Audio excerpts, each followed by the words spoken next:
Hello, good afternoon, good morning.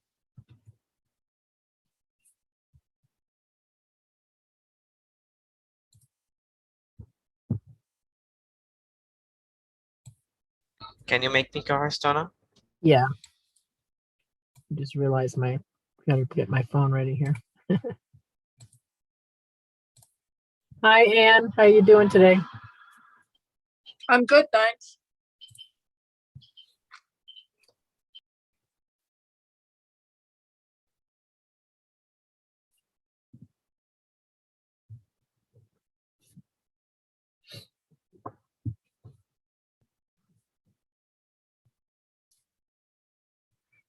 Hello, Jan. Welcome to the class. Hello. Hi, Francine.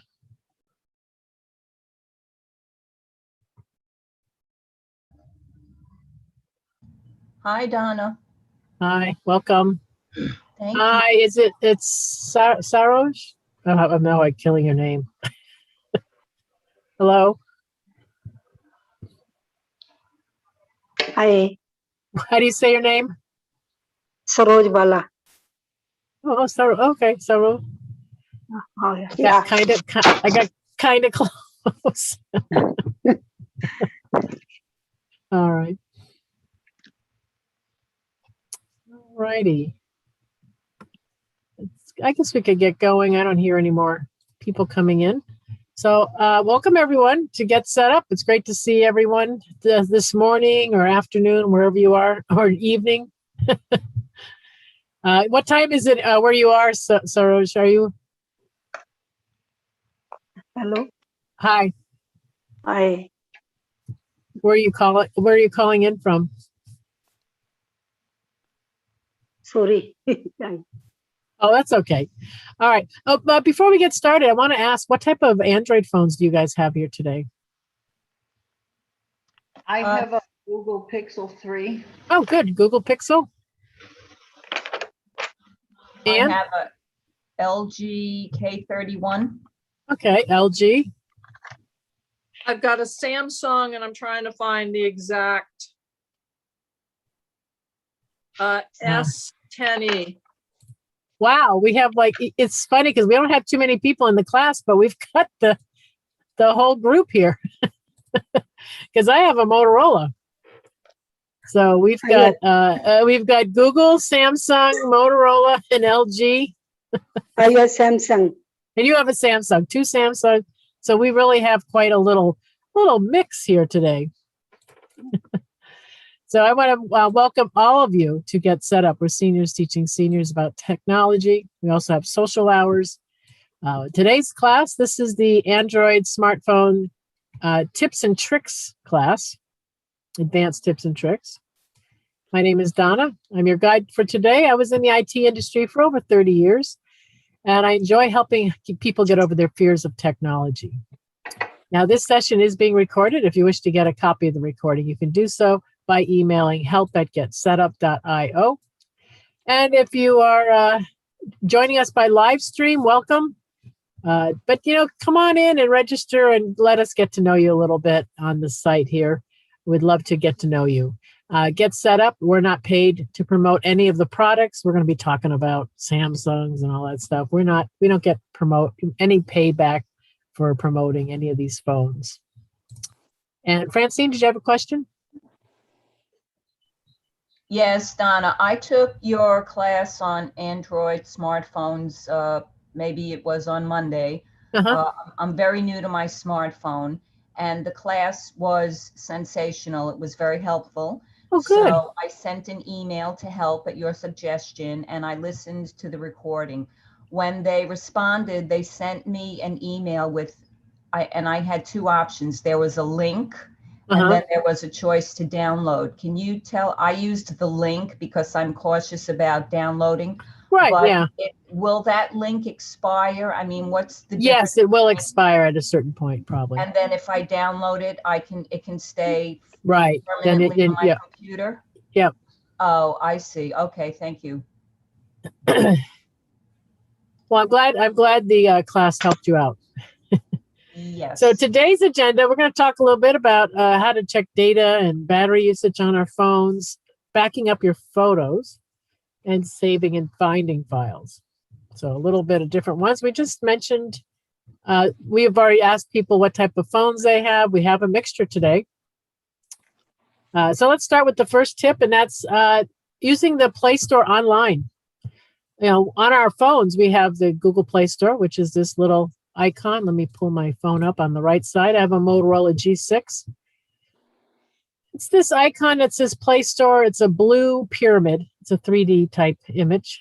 You click on that, it brings you into the Play Store. Millions of apps are available here in the Play Store. You just type in the search, what type of app you're interested in. Maybe you're interested in a calculator or any type of app you can think of, really. You can come in here and search and find it. Or if you want to go into categories, at the bottom of the screen, they have games, apps, movies and TVs, books. You can come in and check out the apps. Just for quick, let's check out this Disney Plus. Oh, wow, 100 million plus downloads. You don't want the app that has only 2 downloads, right? Best money you've ever had. So that works. Money. So you've got, and the reviews, 4.3, that's out of 5. So you can take a look at these apps. The problem I have with them is if I'm doing big research, if I'm really looking for a very specific app and I want to do some research on all the apps out there, this screen gets a little tiresome to read from. So you can go online to play.google.com, and this link will be in the email at the end of the class. Let me show you what this looks like. You can come in here. You have the different categories. Movies and TVs, books on the left side of the screen here. You can also select categories on the toolbar and select all the different categories they have for apps. And the nice thing here is it's on your laptop and it's larger. You can read the reviews and decide what you want to do with your app. On the left side, you can take care of your Google account. You can get information about your account. Payment methods, let's say if you want to change the credit card that's on your Google account, you could do that here. You can look at your subscriptions, anything that you have subscribed to using your Google account. You can redeem gift cards and buy gift cards. All that stuff can be done here. Let's say I look at, let's say the phases of the moon. This looks interesting. So this app, I can see that it has a lot of people doing reviews. I can look at the screens where these pictures are. On the right side, there's a little arrow where I can scroll through and see what the screens look like. I can read more about the app. They'll give you, they give you a lot of information about the app. Sometimes it's just a little blurb, but they gave you a lot. But you can come down here and see the reviews, what people say about it. And when you decide that, oh, maybe I want this app, I can click the install button. And when I do this, what's going to come up is any phone that is on your Google account is going to show up here.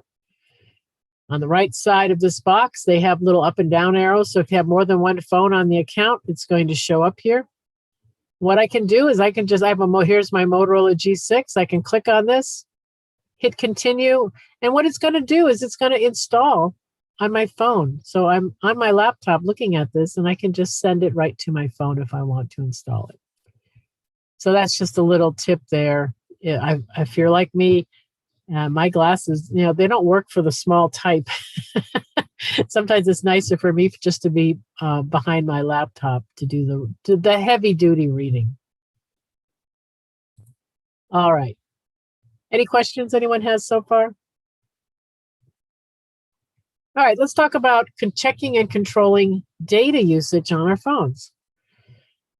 If you have unlimited data plan, probably don't have to worry too much about this, but some people have limits on their data plan on their phone, and your phone may have some settings where you can control those type of limits. For instance, you might have a data limit that you can set on your phone, which would include maybe a warning and a limit, or one or the other, possibly. And then there's data saver mode. This is where you can, normally when you're at home, you're probably on your Wi-Fi with your phone. And when you leave your house, your phone's going to be on its data plan. Data saver mode will, what it will do is any apps you're not using, they will not be allowed to upgrade themselves to do notifications. They will be silenced. So the data saver mode is handy when, to keep your battery from draining down while you're out on your, when you're out, on your data plan. And then for Samsung people, you could look under settings, under data usage, data saver to find them. And also in your connections section, you may find it there. I'm going to go into my settings on my phone. The settings, by the way, is the little gear icon. Mine is the gear with green around it. Yours might have blue, you might have silver, you might have gray. If you click on the settings, you should get into your settings area. There is a search box normally at the top of the settings. If you can't find a setting, you can always search for it. Your phone will tell you where it is. Francine, do you have a question? Yes. I went into the search bar for the apps as you were talking. Yeah. And I entered a word, and then it gave me a prompt that said you're offline. Check your connection or get a notification when you're back online. So is that because my Wi-Fi is turned off? And the second part of that question, which I'm always confused about, is I have a router in my house, and I have a limited data plan. So I don't want to use my Wi-Fi unnecessarily. So so your Wi-Fi for your house is on a data plan. Well, my Wi-Fi for my smartphone. For your smartphone. I'm on a limited data plan, 1 gigabyte of data a month. Right. But you have Wi-Fi in the house, right? Yes, because I have a router. Okay, and that's not limited. Is that just a regular Well, Wi-Fi? The router, I'm with Spectrum in New York, and they gave me the router for free for 1 year. Oh, you're But probably after a year, I really want to get rid of the router so I don't have to pay for it because I have a PC at home. right. Yeah. So for you, you probably want to put your phone on Wi-Fi. Oh, So you can use the Wi-Fi, because then this way you're not going to use your data plan on your phone. oh, okay. So in order to not use up my data, I should put it on Wi-Fi? Yeah, in fact, I can show you a startling example on my phone.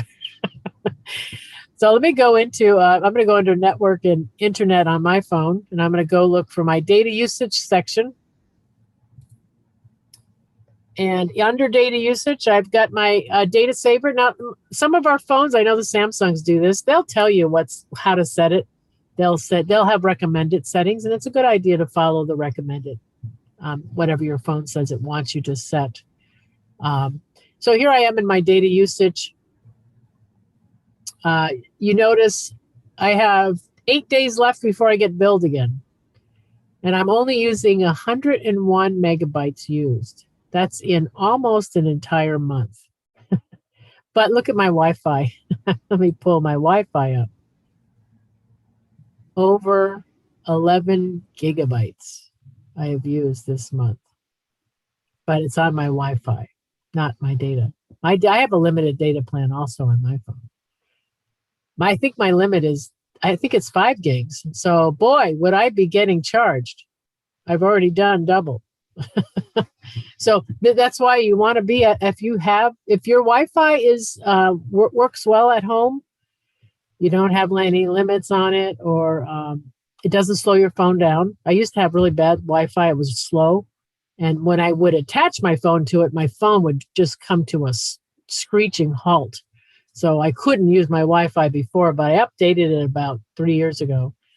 And now it works fine. So that's just to show you, Francine, the difference. It's significant, because I'm always teaching classes and stuff, and I would be way over my limit if I weren't attached to my Wi-Fi.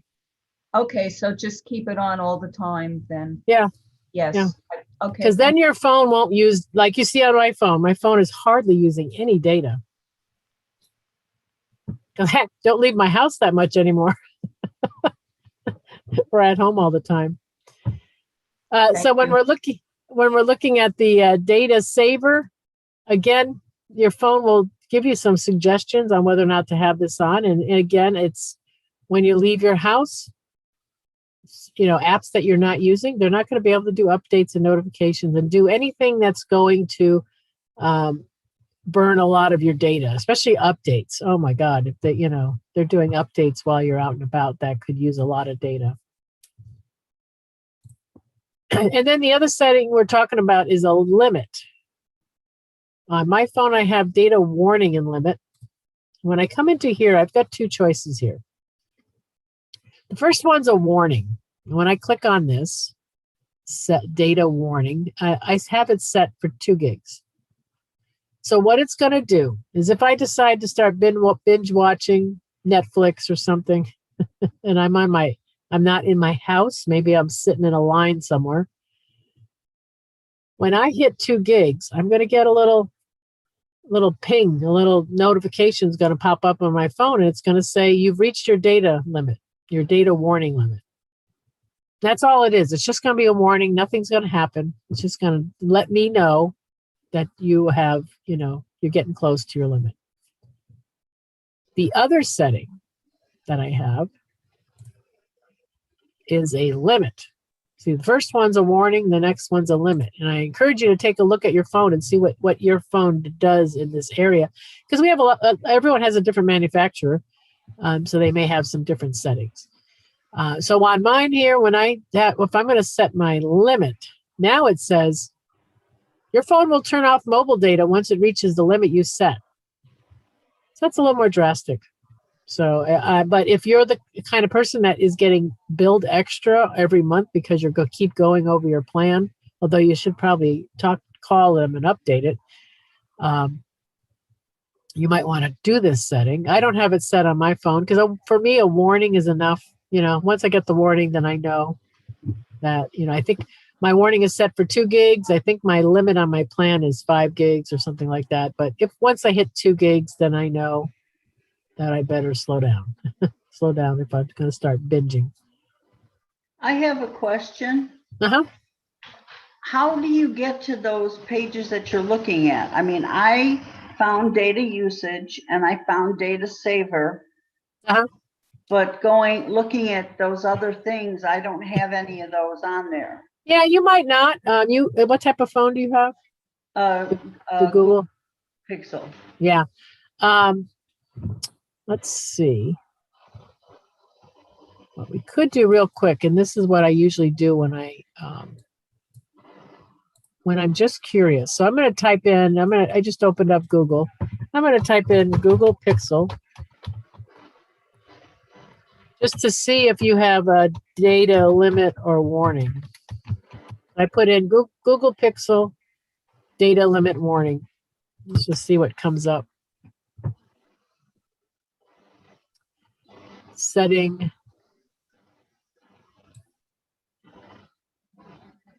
So they do mention it. Network and internet data usage. Under mobile, you'll see how much you use. Oh, you know what? Did you look under your mobile data usage? Maybe it's under there. Do you have a mobile data? I have a mobile network. It's under data usage. It looks like there's under mobile. It says tap network and internet data usage. Under mobile, you'll see how much data you use. And it says to tap. Did you find it? I found it. Okay. And that's for any of you with your phones. Just I always put in my model of the phone and then what I'm looking for or the problem, whatever problem I have. Francine, do you have a question? Donna, if we have a limited data plan and we're out and about, should we have our Wi-Fi on or off in order to avoid using our data usage? Well, if you're at you could leave it on, and when you're at Starbucks and different places, the only thing is security wise, it's not too secure. But if you happen to be having coffee at, Starbucks, you could always attach to their Wi-Fi in different places. McDonald's has Wi-Fi. There's a lot of places. The libraries have free Wi-Fi. Okay, so if I'm at the library, I can attach to their Wi-Fi, Mhm. and that means I won't be using my data. Right. Yeah. I see. Okay. And in order to attach to their Wi-Fi, would I have to ask them what their address is or something? Yeah, they'll probably have hopefully a password. That's the thing. If it's a Wi-Fi that's free and open, then you have to be careful. Don't get on your bank account or anything like that in case there's someone, who's doing nefarious things around you. But if you're just doing regular stuff, you should be okay. You just don't want to go onto websites that require you to put in a password in case someone's, trying to listen to people's devices nearby. Okay. It's best to be on Wi-Fi where they have a password, because then that means less people are going to be probably on it. So for checking our email, that's probably best to not do either, correct? Yeah, probably not. Okay, Donna, thank you. Everyone has their comfort level. You have to think of what are the odds that someone's going to be there trying to break into people's phones. So look at the area, like in a library, probably not really. In a cafe somewhere, in a major city downtown, yeah, you are probably going to have people trying to, catch people's passwords. So it really depends on where you live and the area you're in. Okay. But as long as we get a password from like the library, then it should be okay. There's no guarantees, but Yeah, I okay. would say, it's a little bit harder, because Okay. they have to ask for the password. That's because you're in a public network. It's best if you're going to go into, you'll have abilities to some of your phones to go into like a ghost mode or dark mode where they can't read your IP address. That's what it is when you get into those different modes. So you could do that and check things and not be able to, have your data exposed. And if we have our own Wi-Fi turned on, will we avoid all that? Is that the most secure way to just use our own and then not use theirs? Well, the thing is, if you're on the library and you're attaching, you would be attaching to their Wi-Fi. Whether I ask them for their address or not? Well, what will happen is you won't be able to get on it until you put their password in, and then you can connect.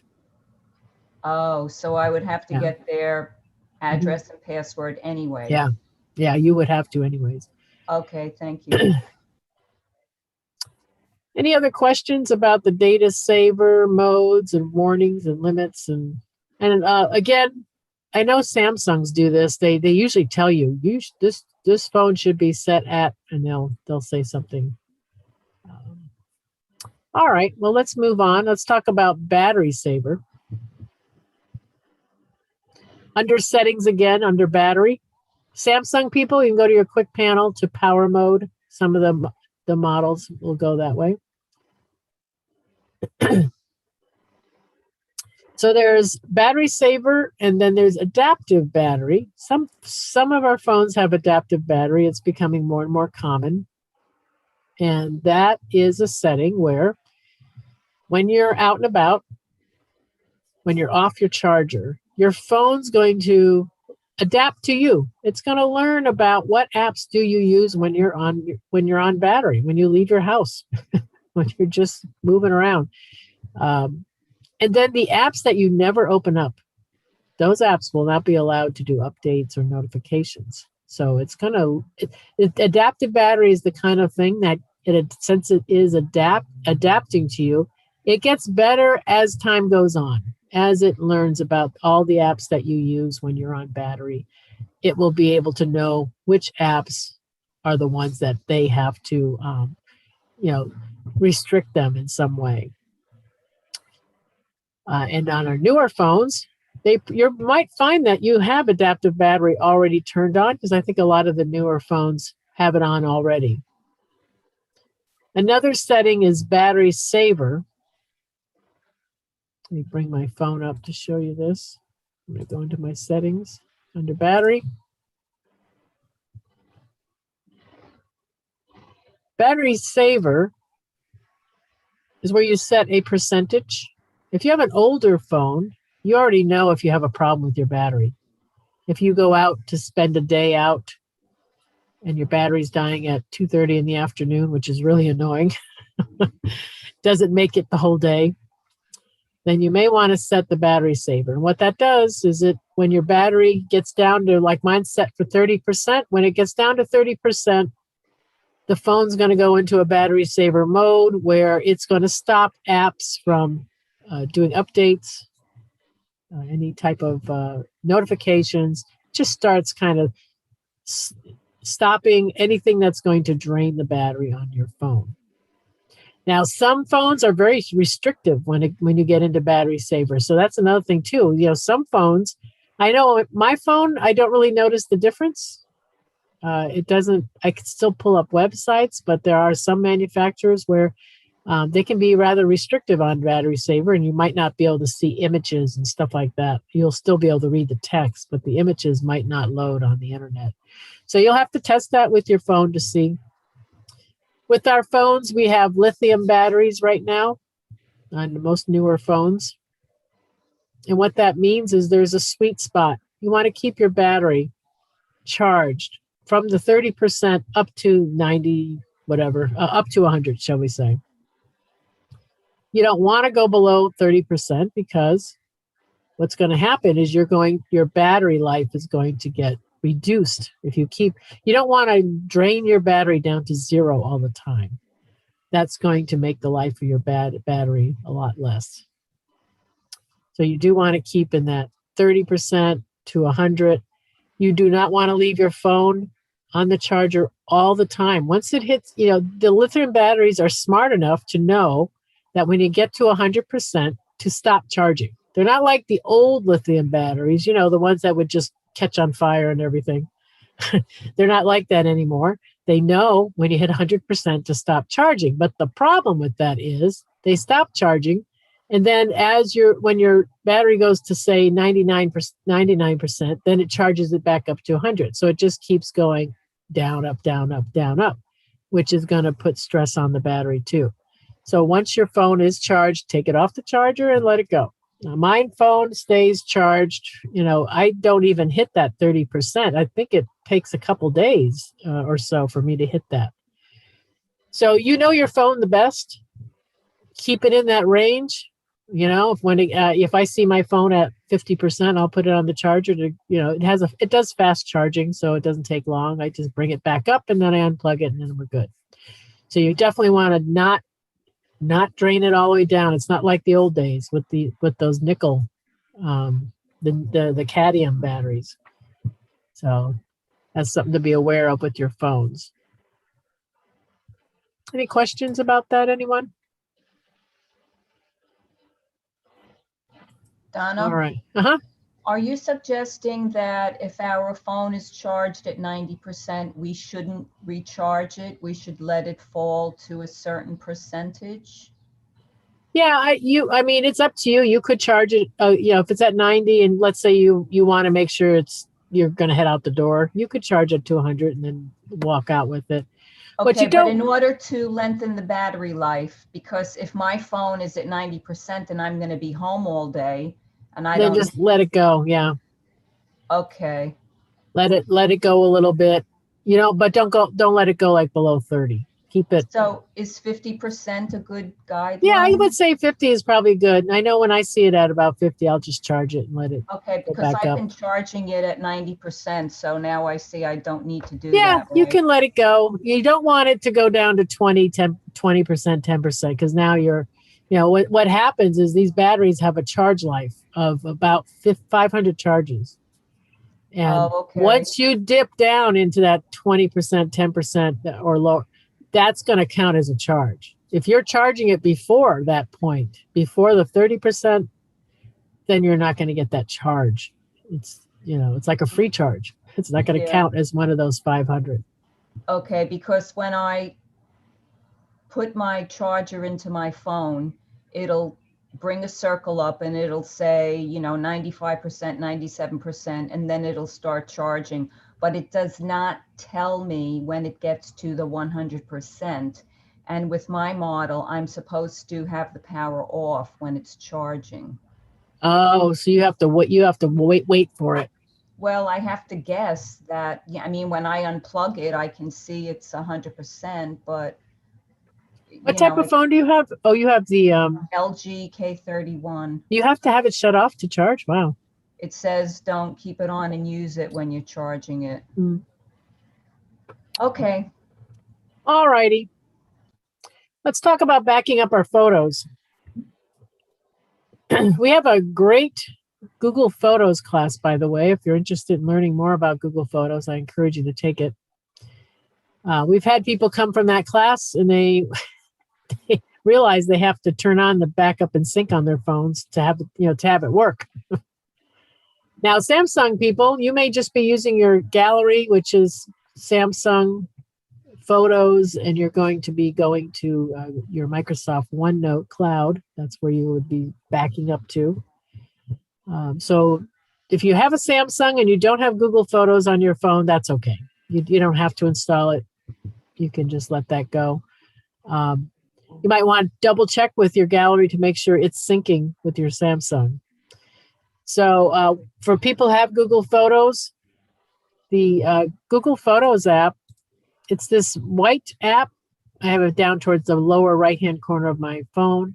It's a white button with the pinwheel. It's like a little pinwheel. And when you open that up, at the top right, upper right-hand corner, you should see a profile button. You should have your initial or maybe your picture. If you've uploaded a picture, you're going to click on that little button. And then you're going to go down towards the bottom of the screen. You'll see photo settings. Click on photo settings.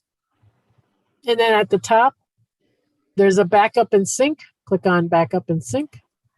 And then there's another backup and sync. If it's turned on my phone, it's blue. Your phone, it could be a gold color. There's different colors for these. Usually the color part is on and gray is off. So if it's on, that means you are backing up to Google Photos. If it's not, then you're not. And then that is your choice. Some people don't use Google Photos, but if you want to use it, that needs to be turned on for your phone to properly sync to Google Photos. Now this link will be in the email that you get at the end of the class. This is the Google Photos website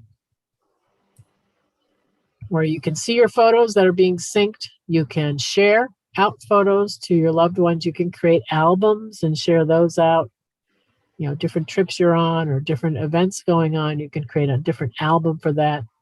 They have a print store where you can create photo books. They have photo prints, canvas prints, those type of things. I believe we have a class too on how to create a photo book. So you should check those out. So that is the Google Photos. Did anyone think that they were syncing to Google Photos and realize their phone isn't syncing? Joan, did you just discover something? You can unmute yourself if you want. No, I don't know how to find it. Oh, and you have a Samsung? Yeah, Or- on Samsung. Oh, you might not have it. Do you have Google Photos on your phone? That's why I always have to ask the Samsung people. Do you have it looks like a white button with a pinwheel? You might not have it. You might be using just your gallery. Okay. Yeah.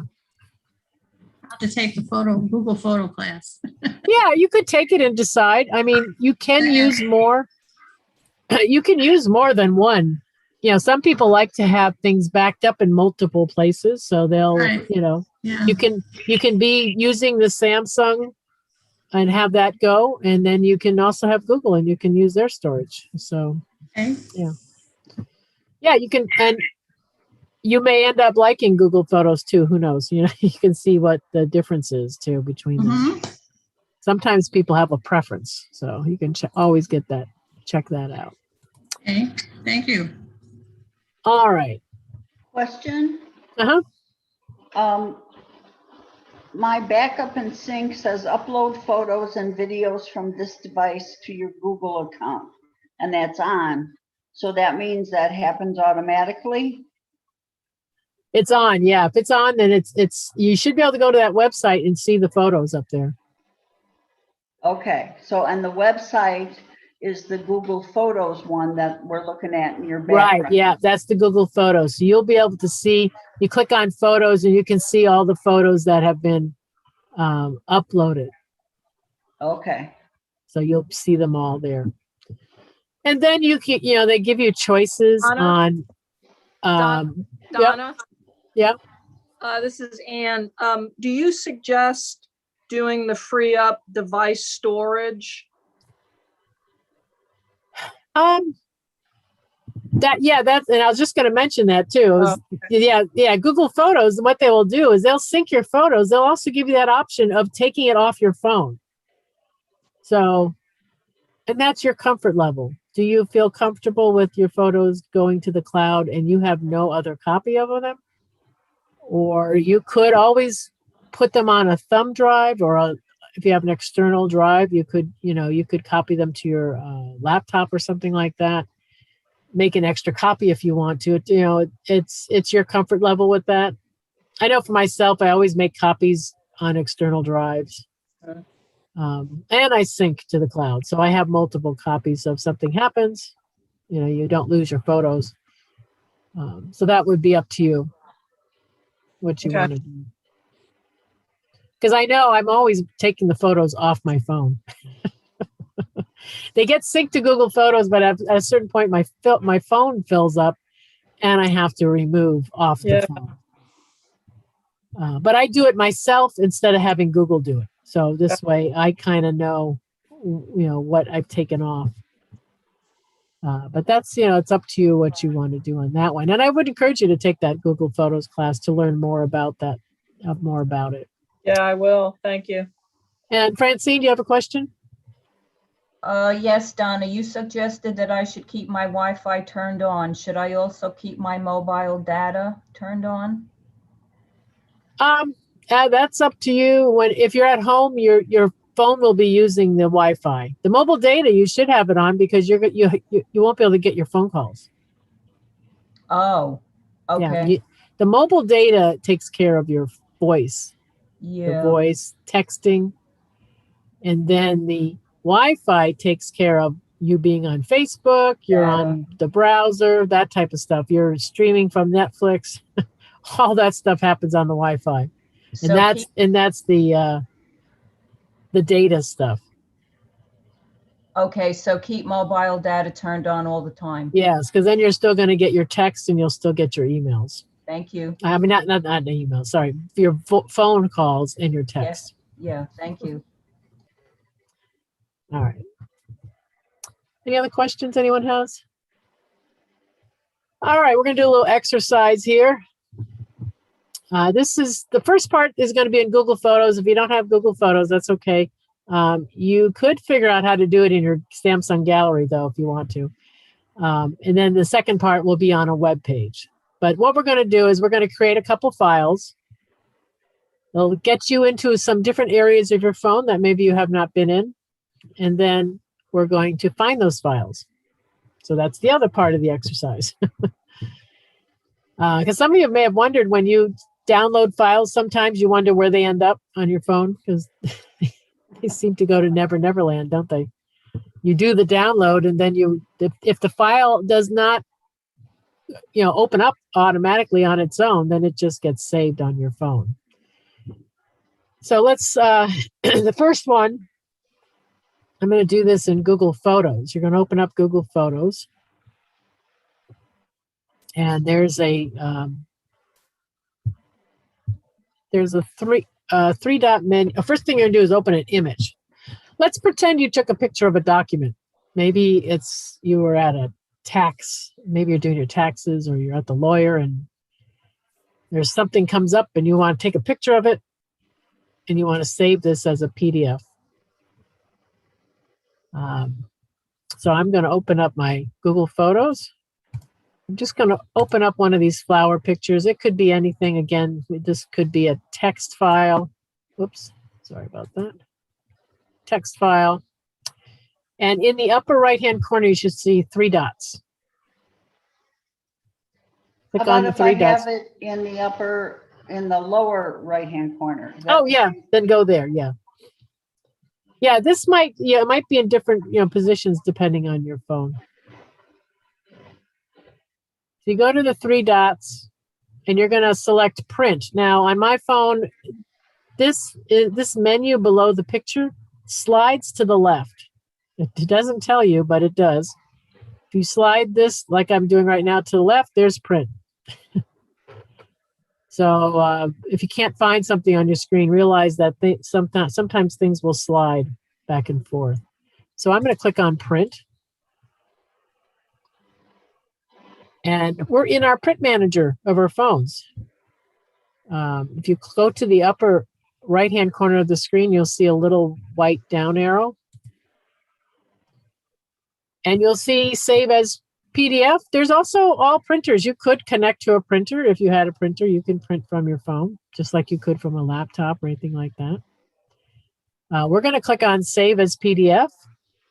So I'm going to click on that, and then the picture is going to show back up. You're going to see it's 1 page of 1. It's only 1 page long.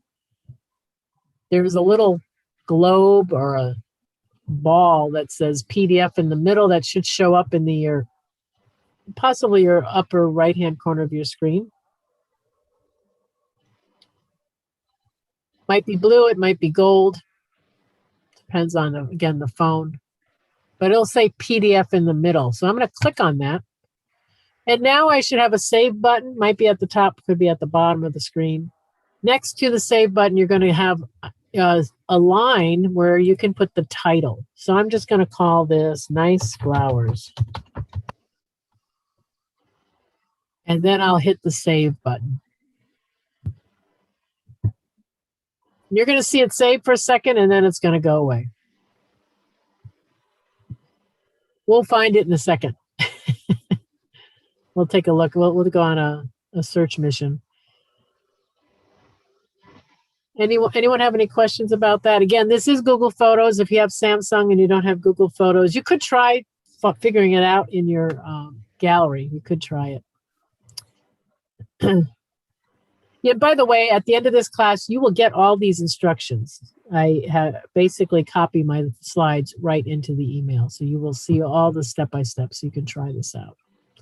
When I go to the file, it doesn't give me the option to rename it. Oh, okay. It just makes you save it. So you probably have to rename it later if you want to. Yeah. Okay. That could just be a difference in the phones. All right. The second half of this exercise is to go to a website. And you should do this in Chrome. We have discovered it doesn't work in Firefox. And just pull up a website, an article. I'm just going to go pull up. I'm a little confused. What are we doing now? I'm just going to pull up an article on the web. Okay. It could be anything. You can just do a quick search if you want, or you can just watch and then try it later. But yeah, I have an article here. It's called How to Fix Windows 7 Sharing in VirtualBox. It's a tech article. I know I was in the IT industry for forever, it feels like. And when I'd run across something that was really valuable information for myself, the bookmarks are fine, but I know some of you have probably experienced this where bookmarks disappear or the website disappears. And if you really wanted the information, I'll just show you how to save it as a PDF. So this article, let's say I want to save this article. I'm going to go back. I'm sorry. Mhm. Do I have to go back to the picture itself? This time we're going to go into Google Chrome, open up your browser. But it doesn't work in Firefox, just to warn people that they had some update or something. But this works best when you're in Chrome.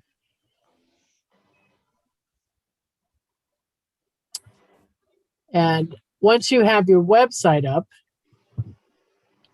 it's kind of almost the same action. You're going to look at the 3 dots in the upper right-hand corner of your screen. Look for the 3 dots and click on that. Now, you're not going to find the print button like you did before under Google, the Google Photos, but look for share. It's about halfway down the screen for me. Oops. Oh boy. I've got Google Assistant here. On the Samsung, it's a little arrow and not the 3 dots. Oh, okay. Thank you. Yeah, and on mine, it doesn't come up at all. When you pulled up an article. Okay, I gotta pull up an article. Yeah, pull up an article in Chrome. So I'm going to go to my share button. And now in this screen, I should be able to find my print screen. If you have this type of screen on your phone, by the way, these 2 rows slide. They slide. This one slides. So I have to slide it over to find print. So yours might slide to the left or right, or you might have to move it up and down, depending on the phone.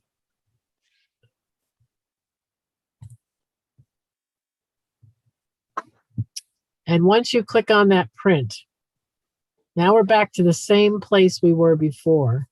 We're in our print manager. And then at that point, it's the same procedure.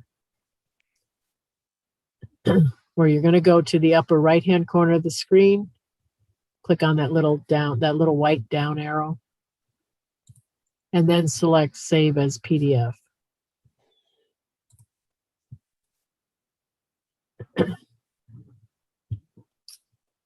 Now this article I have is now a 7-page document, 7 pages long. Right here. So I'm going to click on that globe, the PDF circle that comes up on the right side. I'm going to click on PDF. It's going to prepare it.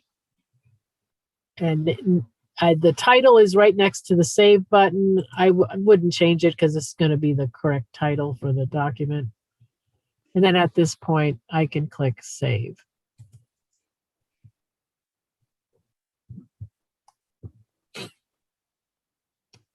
Questions? Were people able to do that with the website?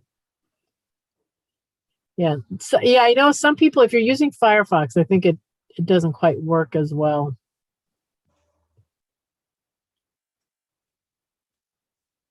But you'll get these instructions, so at home you can kind of play with it a little bit because you might discover that it's a little different button on your phone for whatever reason. That you'll find your way that way.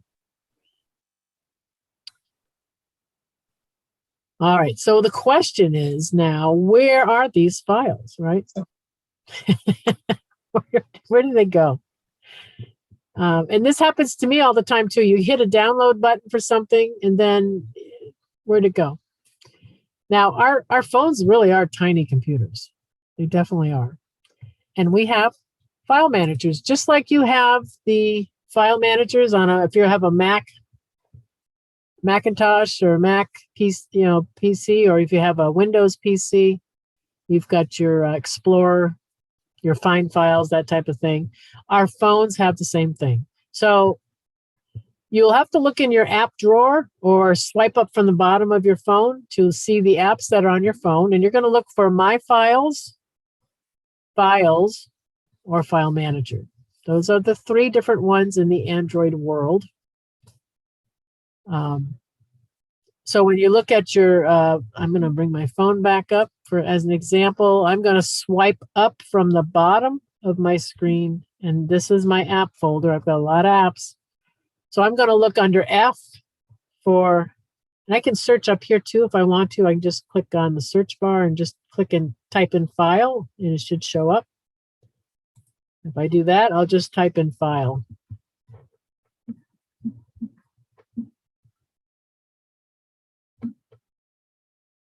Here's files. The icons just looks like a little folder you'd put into a file cabinet. So you have files, my files, or file manager. If you have file manager, when your screen opens up, mine opens up to the download directory. And here's the two files I just did right now. The how to fix Windows 7 sharing, here it is as a PDF. And here's the nice files PDF. So they're right here under downloads. If you have file manager, your screen opens up where you can see a audio folder, a video folder, pictures. You'll see different folders showing up. If you use files like I do, you have to go to the upper left-hand corner of the screen. There's a little menu button. Now in the menu button, you'll be able to see the images, the videos, audio. All those different files will be put in different folders. If you attach to any cloud services like Dropbox or Google Drive, like I've got 2 Google Drives right here, they should show up here, any of the cloud services that you attach to. If your phone is attached to it and logged in, you can find those there. You'll also find probably a downloads directory, because that's where a lot of things end up when we click on a link to download a document. And you should find you'll see a folder that has the name of your phone. Like mine is here, the Moto G6. You should have one that's appropriate for your phone. And we click on that, that's going to be the folders on your phone. All the folders. Now the trick here is some of these folders will have a name to them, but they'll be empty. They're probably used by an app that's on your phone. I would not delete them. I would leave them alone, because some apps use folders as a cache. They put temporary files there while you're using the app. And so that's why some of these folders look empty to you, but the app uses those. Looking at, for instance, my phone, download would be a folder where I'm free to get rid of whatever I have in here, because this is stuff I've downloaded. And under pictures, you may have some pictures here that you can get rid of. And DCIM is Digital Content Image Manager. I think that's what it stands for. You have the DCM directory. That's where you can find your camera photos. There's going to be a folder for camera. And I have a folder for Facebook. So any pictures I download from Facebook go into that directory. So this is a way for you to go, look at the files directly on your phone.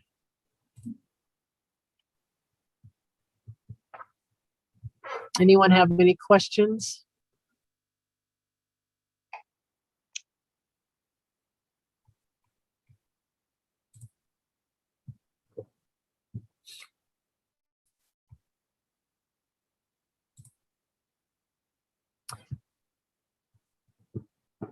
And if you don't like your file manager that's on your phone, the nice thing is you can always download another one.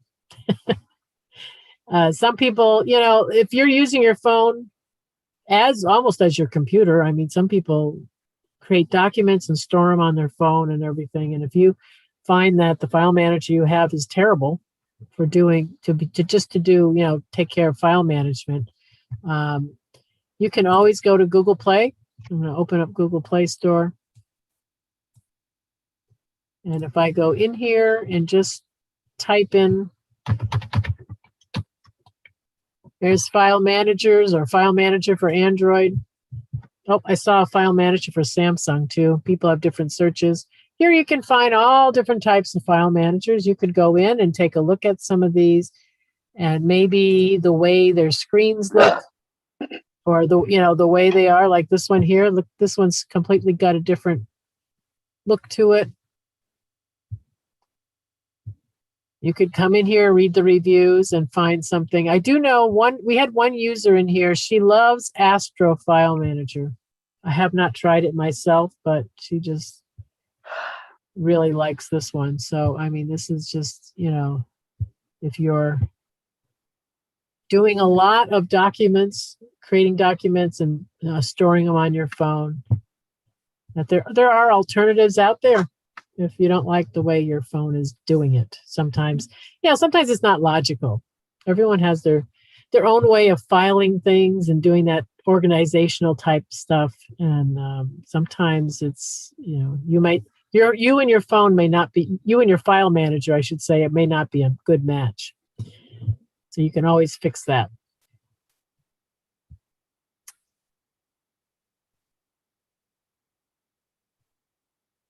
Any questions or comments? Or are people surprised that they have a file manager on their phone? Yeah. I see everyone's heads down looking. They're like, what is all this? Yeah, you can create folders, it's just like you can on a PC or something. Jan, you can unmute yourself. Donna?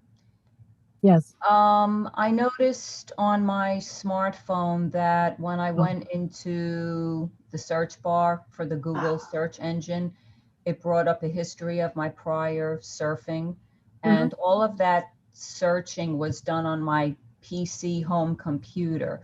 So if I clear all that stuff out of my smartphone, is it going to take it out of my PC search history? Probably will, because it looks like they're synced. Okay. Sounds like it. I mean, it takes up a lot of space in a smartphone, I would imagine. If you want to free up space.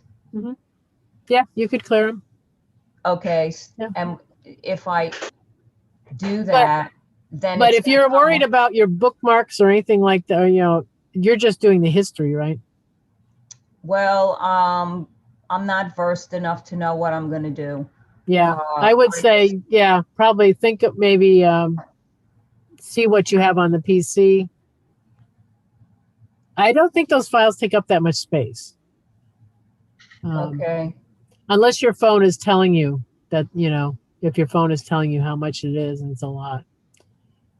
Okay, I'll tend to that some other time. Yeah. Thank you. Yeah, thank you. Yeah, you're welcome. And Jan, do you have a question? You talk about swiping up on screen for app drawer. Uh-huh. Is that what the name of, is that the name of the, like when you swipe up from your main screen and then you wind up with all your apps? Is that the app drawer? Is that Yeah. Some phones will call it app drawer. Some call it an app folder. But that's all the stuff, all the apps that are on your phone. Okay, thank you. Some phones you swipe up from the bottom. Some phones, it's an actual folder that they click on their phone to open it up. So it depends on the type of phone you have. All right. Well, we are at the end of this class. Hopefully this was helpful for you in maneuvering around your phone. Anyone have any? Go ahead. I was going to say, I'm a little confused, so I'm going to need to use the email that you're going to. Yeah, you'll get, I basically copied the slides right in. So you'll have the steps and you'll be able to go through them. And, it's the best way to learn about your phone is by doing stuff like this. It forces you to go and look at your screen, see what you have going. It's a little hard in this class because we don't all have the same phones. It's, it's not like the iPhones. There are differences. And we just have to be more patient in that area. Right. There's just so many. There are so many Android phones out there. I mean, man, there's new models and all the time it's changing. Francine, do you have a question? Donna, I do not need to do this right now. But I was curious, so if you can include this in your notes, if it's easy, how we can email a picture that I only have one picture in my smartphone, and I just want to know how to email it to myself or someone. All you have to do is just, let me, actually, I have a picture up right now. Just click your share button. You open up the picture. And you should see a share, and you click on share. And then at that point, you can select messages. So it could be text. It could be, I didn't mean to do that. It could be email. You could just select someone in your contacts and just send them the picture. Oh, I see. I just pulled this up. So you said I could do it through share? Yeah, you click on share and then you'll have options at that point. You could go to email, you could go to text, you could go right to the contact. Someone that's in your contacts, you could click on their face and Okay, then it would because pull up. when I clicked share, it said 0 selected. So I don't, Oh, you need to Oh. open up. Yeah, I have the photo open. oh, I see. You see it? Oh, well, I'll do it some other time, but I'll find some instructions for you. I'll put it in the email. okay. All right. Thanks, Donna. No problem. Well, thank you everyone for joining today in our class. Other classes we have are using your Android phone, which is the beginning class. We do have a part 2 of this class, a tips and tricks number 2 with more tips about our phones. And we do have the Android security and safety class where you learn how to set up medical ID information on your phone. If you'd like to learn how to do that, that's the class for you. You'll get class notes, and again, these are going to be really detailed. It's going to be a long email with all the slides that I have here today, so you can practice some of the stuff we did today to learn more about your phone. You can fill out the feedback that's going to be there in the email to let us know how we're doing with our classes, and if you have any new class ideas that you might have. You can invite friends into classes with you when you're on your mobile, or if you're on your desktop, there should be a invite friend button that you can click on and invite them. Here's right here, invite a friend into your class with you.